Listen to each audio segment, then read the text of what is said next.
Good morning, good afternoon, good evening, my fellow YouTubers, Facebookians. Welcome to another edition of Living Simply Fun. I'm your host, Aries, and welcome to another video on fly fishing rods, which this time she wants me to help in a video she made that was 45 minutes long.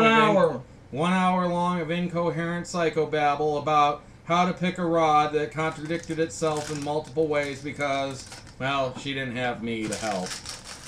That's what she said to me, and I don't know if that's true. I didn't see the video.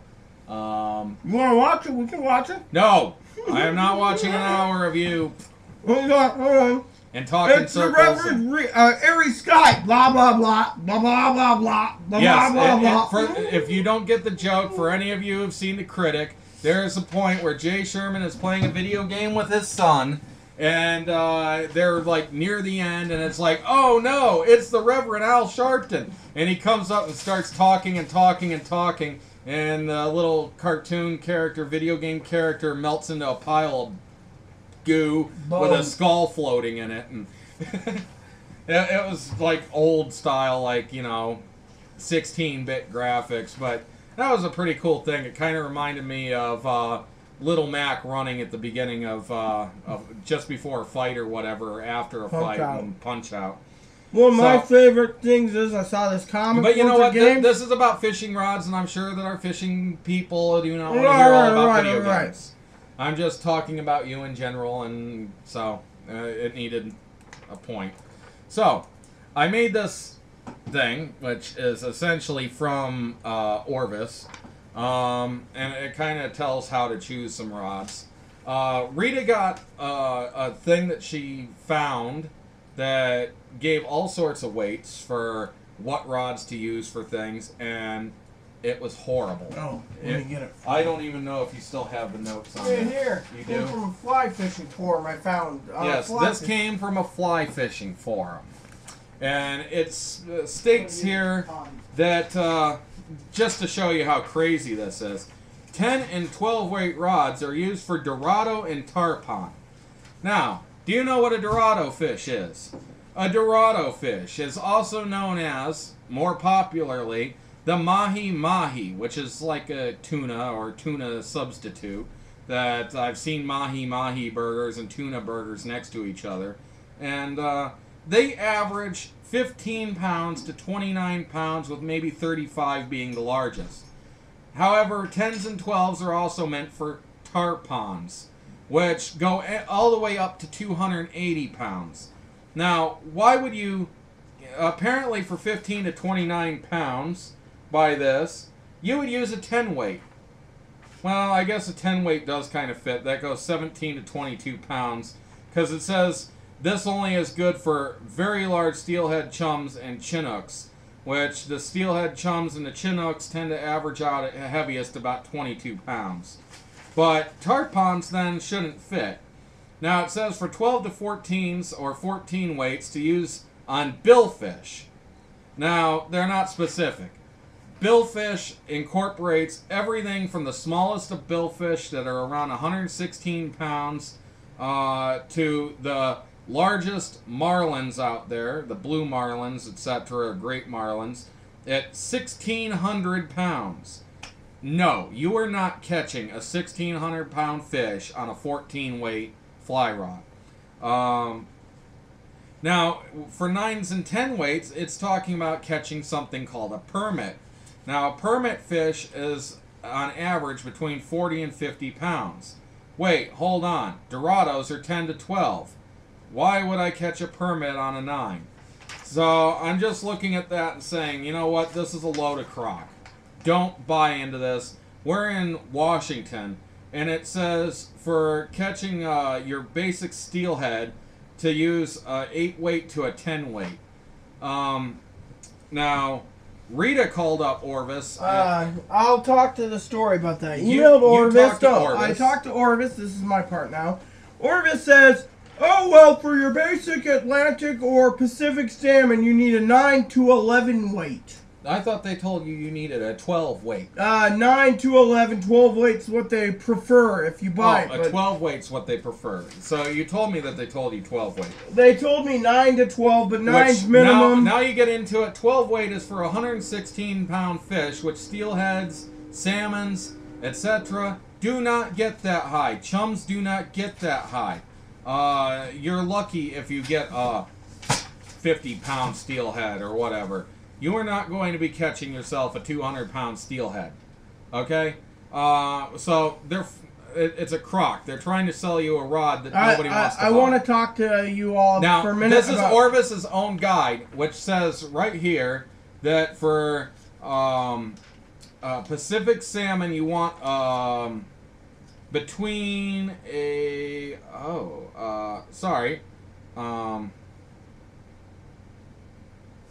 between a 9 weight, roughly a 9 weight for a Pacific salmon, if I go off this chart. And for steelhead, you can go anywhere from a 7 to 9 or 8 weight. And for Atlantic salmon, anywhere from a about a 7 weight to a 9 weight. Now, they can go anywhere from 7 to 9 based on Orvis's own guide. However, fine, continue. What I was trying to say though is what I'm trying to tell Rita, which is what Orvis doesn't and this guy doesn't, is know where you are fishing. Exactly. I was just gonna say that because Orvis, when I basically asked them about steelhead and salmon on their encounter, their 159 jobby, right? Remember I told you this? They recommended I spend $320 for their Clearwater with a 25-year warranty. Which doesn't have a 25-year warranty. The Clearwater is the one, isn't it? That actually the one that's says got the 25 that years. says that it's except for they all have a 25. Encounter. Oh, it's the Encounter. I thought it was the Clearwater. No, Clearwater is the one. There's one of theirs that says 25-year warranty, and then you actually looked at it and it says exempt from the 25-year warranty. Yeah, just from workmanship. This one. However, the thing I wanted to say is Aaron's right because I decided to go ahead and email Sage, by the way, and Sage turned around and told me flat out right, you gotta basically base it on, as Aaron said, where you're fishing and how big the fish is going to be. Eco told you the same thing. Eco told you the same thing, and the guy at Eco says, I'm in Washington. You're not going to get steelhead that big. You're not going to get salmon or Chinooks or chubs, or not chubs, but chums that big. What your average is going to be in the 20-pound ballpark to 22 pounds at the probably the most, unless you frickin' get lucky and pull in a 30 or 35 pound. He said unless you're going to the remote backwoods or to the areas in like the Kenai, Alaska part where the fish... They don't get that big here. No. Now, you might get some in the Puget Sound area out off the coast, but you know what? You're not going to catch them on a fly rod because those things swim under 200 feet. So you'd have to sit there with like double, triple line on it to sink your line that far, and you need full sinking line, and you're going to have one hell of a fight trying to get them up for 200 feet. When I went out on a boat, we set up, it was a trolling motor and stuff. It was a 15 horsepower, 30 horsepower, and we were sitting there floating, right? Sister's boyfriend took me out for after my birthday. It was my birthday present for 2 days of fishing, you know, off and on for 2 days. And we used sinkers, we used flashers, we used minnows. We were pulling up flounders and halibuts that were putting up a bloody fight. And then we went out to Chief Joseph Dam one time, and we were fighting some steelhead that were putting up a damn fight. Anyways, you talked to Orvis also about your basic trout rod. And they told you that you needed to get an 8 to 9 weight for trout. Now, their own guide says that if you're in small streams, you only need, hold on a sec. Based on this, a 1 weight to the big rivers and lakes being a 5 weight. 6 maximum. 6 max. He's talking so about here they this. are sitting there telling you to use an 8 weight when here they're telling you 6 max. So what is it, Mr. Rosenbauer? Your company says use a 6, and then your sales reps and people who handle your email say 8 to 9. And by the way, we're out here in Washington where we are. You're not likely to find a trout get over 5 pounds. You wouldn't want to use a 1 or 2 weight to get a 5-pound trout.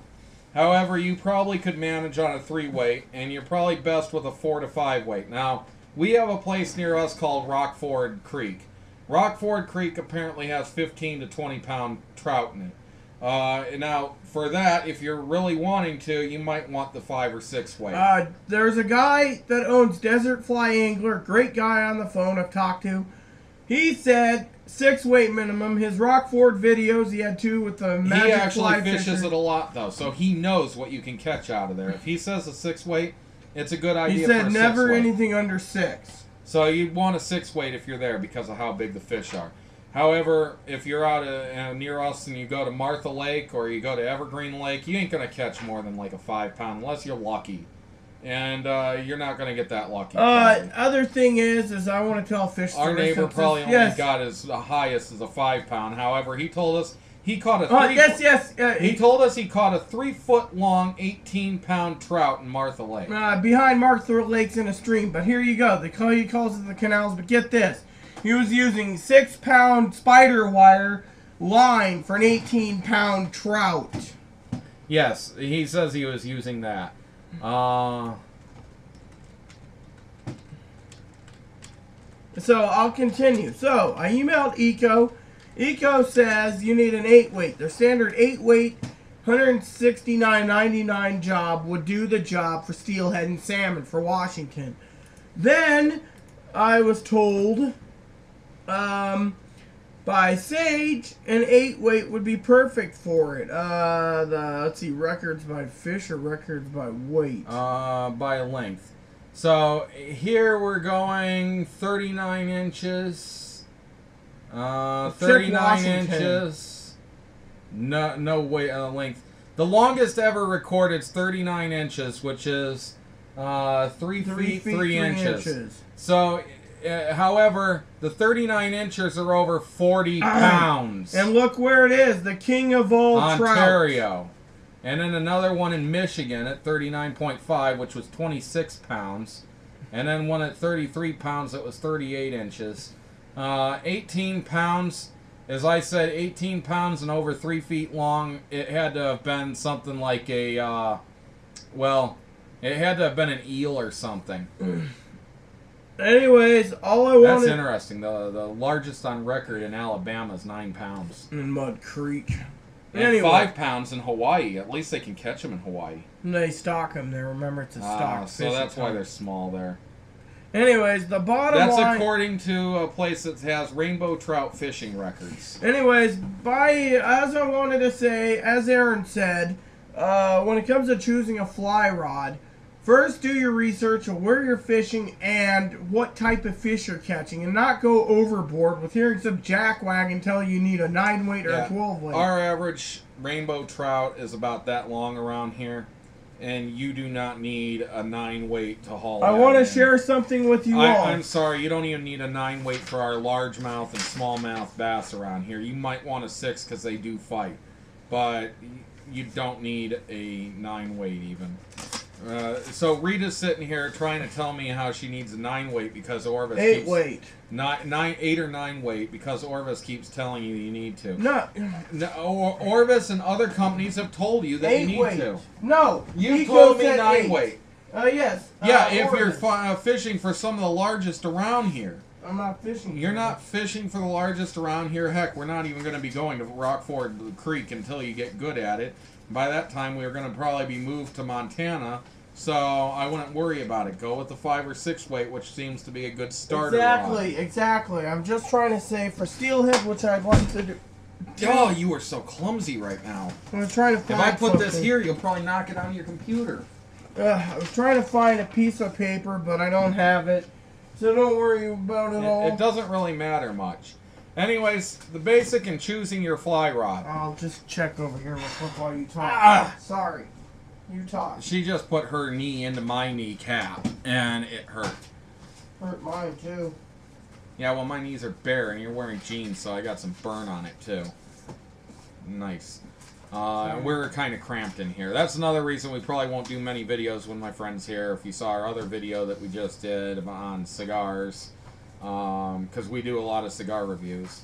I kind of feel bad doing the fly fishing review because I'm not a fly fisher person. I don't fly fish. I don't have flies. Oh, and if anybody's thinking I'm drinking beer, no, it's peace tea. It's snowberry, and our grocery store has a problem making the PLU or barcode always ring up. They've had to put it in their computer like 24 times. Funny story there, but that's another time. Anyways, when you're choosing your fly rod, which this is what this video is about, know what species you're going after, know where you're fishing them, know what weight you're going to be encountering, look up information on your spot. People don't like to go looking up information. It's like, where am I going to fish today? Oh, there's this lake over here. I'm just going to go cast in. Well, that doesn't help you very much. You need to know your hatches. You need to know what you're going after, what size hooks they want. You're not going to catch a bluegill on a large hook. You're going to have to use a small hook because that's essentially a panfish. Yellow perch, you're going to have to use a small hook. My neighbor tried to tell me that we need to use these huge-ass, like, size 7 hooks or whatever, because it depends. Size 2. Well, it depends, because every company that makes hooks, Terminal Tackle is a great idea of where to look. It depends on the company. Some companies, the numbers go down when you get larger, and some, they go up when you get larger.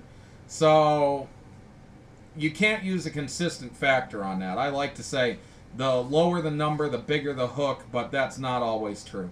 So, you're not going to use a size 1 hook if you're using that as lower numbers, bigger hooks. You're not going to use a size 1 to catch a bluegill. You might want a size 9 or 10. To catch a bluegill. However, Rita talks to me about one type of hook company that she likes, and she's always talking, well, you need a 24 for like ocean fishing, and you need a size like 1 for your bass or something. Well, it's like that's just the opposite of the ones that I'm familiar with. So, again, that all is relevant. So I say small hook, large hook. You know, our trout around here are smaller hooks than what our neighbor tells us. He wants the larger hooks because he's got this dream of catching a largemouth bass and a largemouth bass. This guy here that Aaron also made also talks about not just choosing your fly rod, but it also says which hooks to choose for which size lines. Like it's like a size 1 rod will go from 28 to 16. But this is using this Orvis standard hooks. So, no, like a 6.0 fly size for Orvis's standard flies is your largest fly, whereas a 28 is your smallest fly. So, your smallest is a large number. Your larger are actually fractions of something over 0. With your smallest before then being a 2. There is no 0. It goes 1, 0, 2, 0, 3, 0. And it goes 4/0. However, I know with MEPS, I think that it goes from small number being your largest to large number being your smallest. No, they're the ones that go largest. Smallest is small number, largest is large number. He told us to go with their medium number, which is like a size 3 hook, which is just way too big for what we can catch. I also want to talk about something else for some of you laughing or figuring this out. Besides the hooks, as he just said right here in this guide, you got to choose your hooks for what you're doing. Like small streams, fish that are the size of a hand, or as I call them, frylings, you only need a 28, 26 to 28. However, you also got to look at your tippet. Most people use 7X tippet or 8X, which is the smallest. Like 8X has got a tippet of and don't just sit there and think 1.2 test pound before breaking. And don't just think that just because a fish is big that it needs a big hook. I've actually literally seen like 1.5 foot trout take a hook that's like itty bitty, and it's just barely in its lip, but it's enough to yank it out of the water. So you do not need the most gigantic hook. In fact, most fish will look at it, and if you got a gigantic hook, they'll sit there and say, "That's not. It's not food," and they'll just swim off. But you got to use those tiny little hooks. They don't even notice them there. Like I said, it also bases it on your tippet. Like here, A 7X tippet. I know nothing of tippets. Okay, tippet is the end of your line, basically your fly line. You connect that up, and then at the end of your tippet, you have tippet / leader, you have your fly. Now, when the fish takes your fly, the tippet's connected between 6 and 15 feet of extra line before you get into your... So it's the tip of the line. Yeah, and it's extended. You got to let's use a nail use dummy playing a line. Anyways. Dummy terms. For somebody who knows spin, it's like spin line tied to the end of your thicker plasticky fly line. Well, all I'm trying to At least it's plasticky looking to me when it's on a reel. Anyways, all I was trying to say about the tippet is, like the 8X and 7X, the 8X has a strength, like I was just trying to say, a strength of 1.2 pounds, whereas the 7X tippet has a breaking point of pull of 2.7. Apparently, you're going to want to match your tippet to your line, to your hook, to your rod, to your reel, to your backing or whatever, to, your hand. No, I mean to the fish, actually. I mean, your hand's not important, really, in fishing, other than the fact that you're sitting there and pulling it in. But you can do that with any size. No, it matters on your fish. So, what would you want to use a smaller tippet weight for your small fish and a larger tippet weight for your large fish? Yes, this is what the guide says here. See, I'm just asking a basic question for someone who does not know tippets. 8X is 1.2 breaking point, means your basic trout. Your 4X tippet says here will hold 20 pounds. So if you're using a 5-weight line rod for your average fish that's in the ballpark of probably 20 pounds, which you can easily do on a 5-weight. Which size tippet? You want a 5X tippet for a 5-weight line, or are the numbers not in standard order? 5X tippet will hold up to a breaking test of 5.0 pounds, super strong. So you wouldn't want to use that for more than a 5-pound fish. Yes. So even though on a 5-weight rod you can catch a 20-pound fish, you're gonna want to have 0X. No, it would be a negative 2X, which I don't even see a number for that. 0X, X1, X2, and XN. Negative. So it'd be an X in front. So it'd be an X2 rather than a 2X. Yes. So you'd be looking for an X2 to catch your 20-pound fish. However, that's probably too thick and they probably see it. Even though fly line's pretty thick itself, the tippet's what hides the fly line, so they don't know that the fly line's right over them. Exactly. So, therefore, you're probably going to want to go to try to catch a 20-pound fish, a minimum of a 2X. It does have 11.5 breaking. However, I've seen people use line that should have snapped to pull in fish. So, you know what you're doing, you could probably do that. I'm no expert. The other thing is playing the fish to do it. So. Oh, yes, of course. Always tire fish out. Too many people sit there and it's like, oh, fish on, and they just crank and reel away or strip it in. However, your best bet is to, fight it a bit, tire it out, spend your time with it, get to know the fish, talk to them a bit, say, come on, why are you putting up such a fight? Be the old man in the sea. Fight that marlin. Let your hands bleed. Wait, no, you don't need your hands to bleed on the little fish in streams. I saw one time catching fish. This guy was backing a boat up to go and do something, so I had to pull in my line. I didn't even know there was a fish on my line. He was just swimming around with my line, and finally I reeled it in, but... Yeah, that's one thing that I'm kind of worried about with fishing and fly fishing. Is knowing when you have a take. I mean, you watch people all the time who are sitting there and they're just like, oh, take, however, one thing I do like about fly fishing, and I've noticed, is when you're in fly fishing, you're usually in shallower waters and you're not casting a million miles away and sitting there and waiting and waiting and waiting. You're actually specifically aiming at a fish maybe 10 to 20 feet from you. You actually can see it take the hook. So you got a fish on when you're doing that. But that's why I told her she needs a mid-action or slow action, because they're for precision.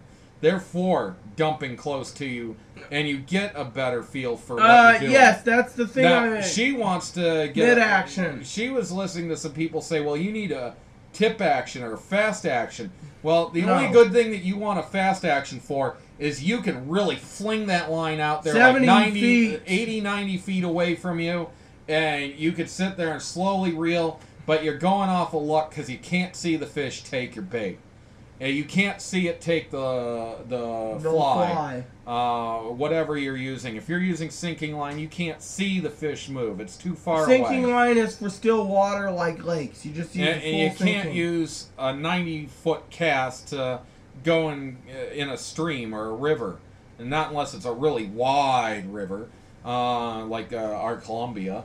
You don't want to do that. And if you're on a boat and you've got other fishermen around, you cast 90 feet, you might cast over somebody else's boat.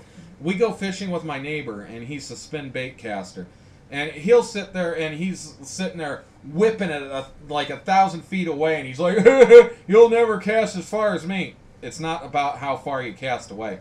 Now, I will say this, when you're spin bait casting, when you are using something like a spinner or a Mepps or a rooster tail, or a spoon, what you're trying to do is entice fish slowly as you reel it in, and you need distance to reel it in, and you are fishing off of luck. You're not just sitting there casting out and reeling in. You are casting for luck.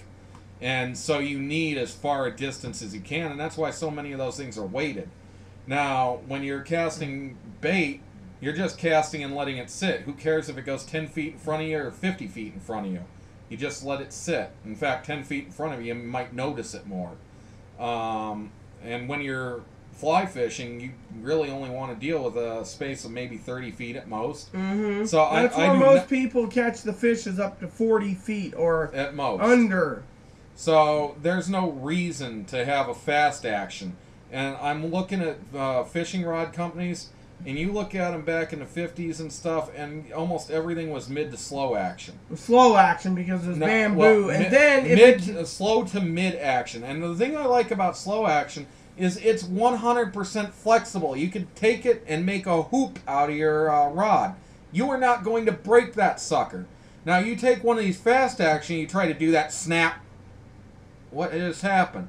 Well, you catch a bigger fish than you should on a fast action, you've just lost your pole.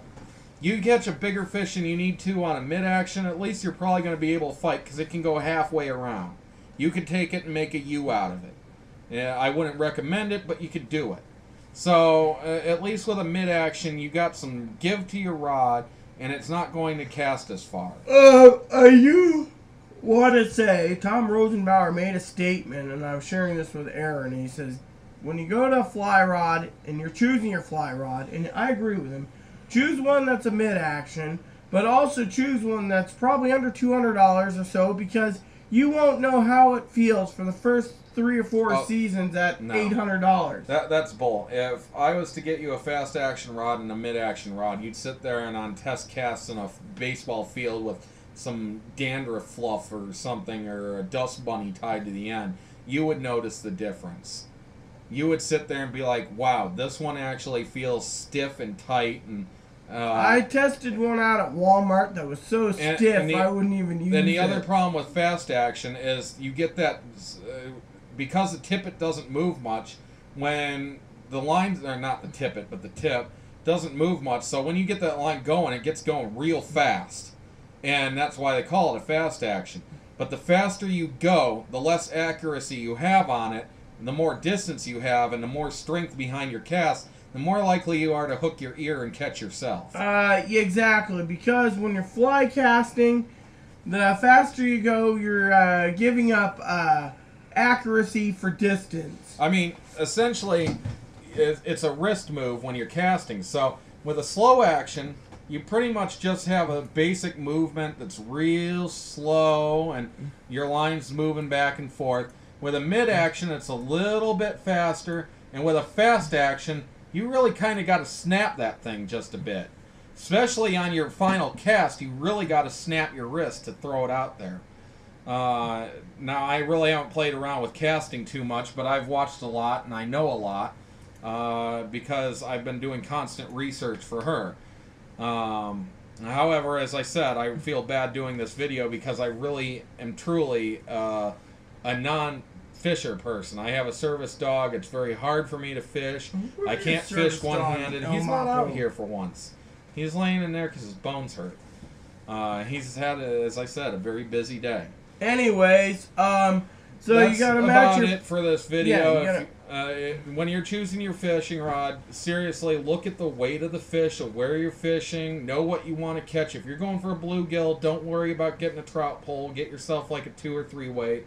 You're never going to get a bluegill that's going to be big enough to put up a 5 or 4 or 5 bluegill weight. or pumpkin seed, part of the bluegill family, was 3 pounds. Yeah, and if you're going after yellow perch or perch in general, for the most part, you're not going to need over a 3 or 4 weight. If you're going after trout, you probably, depending on where you are, you're probably not going to need to go over a 5 or 6 weight. And if you're going for steelhead or salmon, most places, you're not going to need to go over a 7 or 8 weight. Now, of course, there are places where you will need bigger, but then that's like Orvis. It's hold on, not Orvis. It's like Sage and Echo said. Echo Fly Rods, guys, those guys over there, very nice. If you're watching this, very greatly done. Same with Sage / Reddington. They said all you need is an 8 weight. We can get away with a 9 weight, but it's overkill. I would say for a 9 weight to 14 weight, that's mostly for your ocean fishing, because you're getting into bigger fish than are necessary in the rivers and tributaries and lakes and streams. Depending on how big your lake is, the Great Lakes, you might want to use a 9 weight for some of the fish there. Oh, and by the way, while you're choosing... If you're going after pike on purpose, you might want a 9 weight. I heard of a 50-pound pike caught not too long ago. Pike can get very, very, very big, depends on how greedy and hungry they are. Don't forget, you have to have your specialty line that... specially braided that... And if you do manage to catch a pike and they're not supposed to be in the water that you're fishing... do make sure to tell the wildlife department that you caught a pike there and kill it. Do not re-release that pike. I'm sorry. I like our trout and our waters. Pike is a great game fish. It puts up one heck of a fight. I don't know much about eating pike, but they do eat other fish, and they are monstrously hungry. They're like snakeheads. So, anyways, I was going to say before we sign off and get ready to upload these is another last tip is if you have any problems trying to choose a fly rod, contact the fly company, fly rod makers. They would gladly help everyone I talk to. No, do not contact the fly rod makers like Orvis, Sage, etc. unless they happen to be in your city vicinity as their headquarters, because they don't fish your waters. They don't know what's there on the phone. They don't know what's there when you email them. They're not going to do the research for you. Go to your local fly shop. If you don't have a local fly shop, hang out at the local waters and talk to someone you see fly fishing. Because who'd better to tell you what to use in the area or what works than somebody who knows the water that you're fishing? That's my advice. Well, when I emailed Sage, they're out of Bainbridge. Echo and Sage were able to answer, but where are they? One's in Bainbridge, the other one's also in Washington. Vancouver. Okay, so you're talking 2 companies that are both in Washington. They know Washington waters. They know what you need. Yeah. That's why Orvis doesn't. Where is Orvis? Out of Georgia, isn't it? Manchester, Vermont. Vermont. So you'd expect them to know stuff out that way. I mean, why would I call Montana Fly Fishing Company, who does Trout TV, and say... what type of rod and stuff should I use for fishing rainbow trout in Texas on the Rio Grande River? I'm just picking up a name. I don't know if that's in Texas. I think it is. Rio Grande, sorry, my geography is not very good since I've been out of high school for 15 years. I get it, but all what I'm trying to say is, why ask a Montana company what to use in Texas? You wouldn't. I was going to say before I log off is the other thing is when you're buying a fly rod, and I'm going to say this, not that Mr. Aaron is going to be happy about it, but I recommend when you choose your fly rod to also look at your warranty. Now, most of the in-home things from like Bass Pro here only have a 1-year warranty. Yes. And as I told in another video, when it comes to warranties, If somebody's offering you a 25-year warranty, they're saying this isn't going to break. You're never going to need your warranty. And if not, they're just standing behind their product and they say, we're going to fix whatever it is. So don't worry about it. I've heard of people breaking an Orvis rod and sending it to them because they slammed it in their car door and they fixed it. I know that's user error. You know, your mistake. Big deal. You should buy a new rod. But people have actually used their warranty to fix that and not been charged. Now, there is one company that says, you get this warranty, that's great, we offer a lifetime warranty, but you send it to us, we're going to charge you $60 for sending it to us, basically. We'll fix it and send it back to you indefinitely over and over again for $60 every time. Well, that's not exactly a lifetime warranty, is it? It's just saying, we'll fix it because we'll fix it. But, you know, I didn't like that. I don't know what company that was, and you were telling me about that at one point. I've done a lot of research. A lot of Bass Pro or Cabela's, they have 1-year warranty. Some of them 5 years, some have 10. You just got to know what you're getting. Now, when you're looking at cost, I should have brought this up.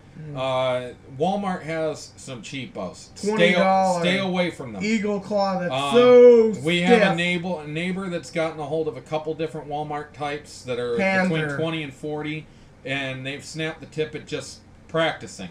In fact, we were at Walmart, and heaven forbid that I say this out loud and Walmart say something. We were testing it and heard a crack while we were testing it. And we're just sitting there lightly flicking our wrists, and well, what the hell just cracked in the rod? It was a $20 Eagle Claw Black Eagle fly rod that was 8.6 and 5 weight. Yeah. It was so stiff you couldn't even figure out if you could take the ferrules apart to have it as a 2-piece. It felt horrible in my hands. Yeah. So go with at least a $100 rod, I would say. Probably about $150. Now, a lot of fly rods, which you don't find so much with the spin cast, do not come with a reel. What do you do about a reel? Well, honestly, I've seen no difference in a reel. About the worst you can get is a reel that falls apart on you and just kind of cracks. But fly reels, if you could see, are really among the most basic. There's essentially a bar that goes through the center here, and all your line goes on that, and it's got 2 pieces of round metal pretty much welded to that with a little thing on the side to turn it.